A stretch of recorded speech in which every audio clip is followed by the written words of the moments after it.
Mindset hack for today, again on all 15 markers of EQ, and we're on day 3. Day 1, we covered the self-regard element of emotional intelligence. Yesterday, we covered self-actualization, and today is emotional self-awareness. And all 3 of them are part of the realm of emotional intelligence called self-perception. How do you look at yourself? And I wanted to do this series because a lot of people, when you ask them, what do you think emotional intelligence is, they tend to mention the word empathy and even being able to read other people's emotions. Oftentimes, people don't even think about that their own emotions, and that there's so much more than emotional intelligence. So you try to think of what the 15 markers could be. Empathy is only one of them. And today, like I said, we're going to talk about emotional self-awareness. And how does this also relate to positive psychology? Well, first of all, emotional intelligence itself is part of positive psychology, and so is mindfulness-based practices.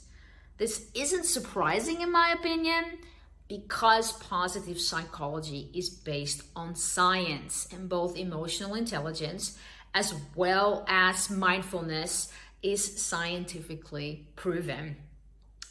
Where does NLP come in? What I teach?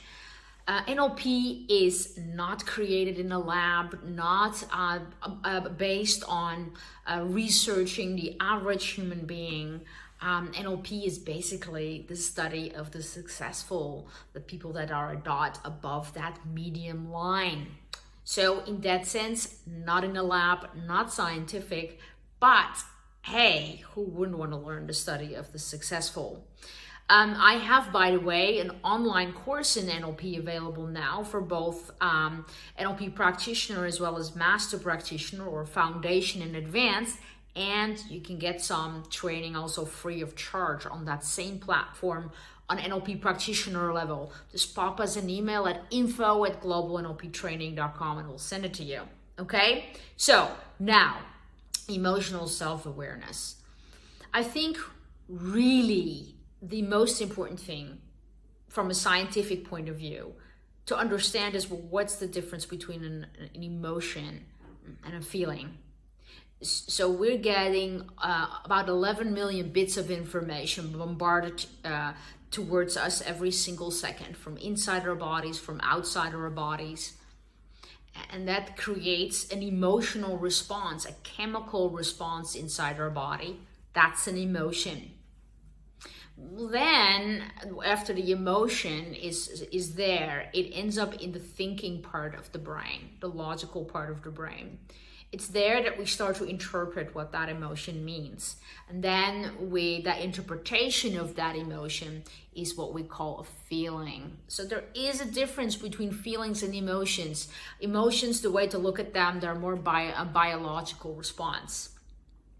Now, emotional self-awareness is that you actually know what the emotion is, to be able to tell one emotion from the other, and to also really know why you're having this emotion, so that there is an ability there. And I think the people are low on emotional self-awareness. They often struggle to notice the difference between one emotion than the other, or they misinterpret what the emotion is, and then they would qualify the thought and the feeling that comes after in a completely wrong way, if that makes sense. And then we start to behave accordingly, often not very good. So how can you train understanding what emotion you're experiencing inside your body so that you can more accurately assess it and more accurately think about it and reality test it and engage with your environment and in communications and to self-care even? Well, I think that there's the best way to do this is not in the moment when you're angry, or not in the moment when you're sad or happy or whatever. I think that you really need to start learning how to do this by yourself. And mindfulness is really scientifically the way of doing it. And for those of you who are not familiar with mindfulness, in this case, I want you to be present with what's happening inside your body.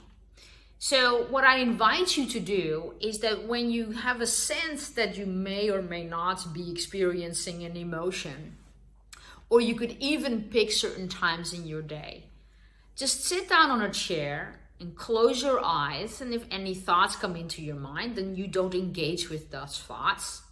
And you scan from the top of your head down to the tips of your toes.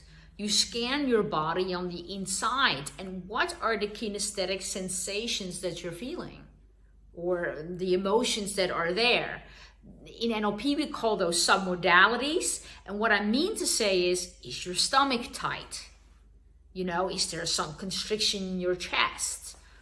Maybe you have a sense of lightness, or there's one part of your body that you're more aware than the other. Maybe there's a pressure that's sort of mounting somewhere. Whatever it is. And then when you scan your body from the top of your head down to the tips of your toes, can you then give that emotion a name? And without engaging in any thought. Thoughts can come later, and you can interpret that and call it a feeling. And then you get the sense, what's the difference between anger, and what's the difference between anger and fear?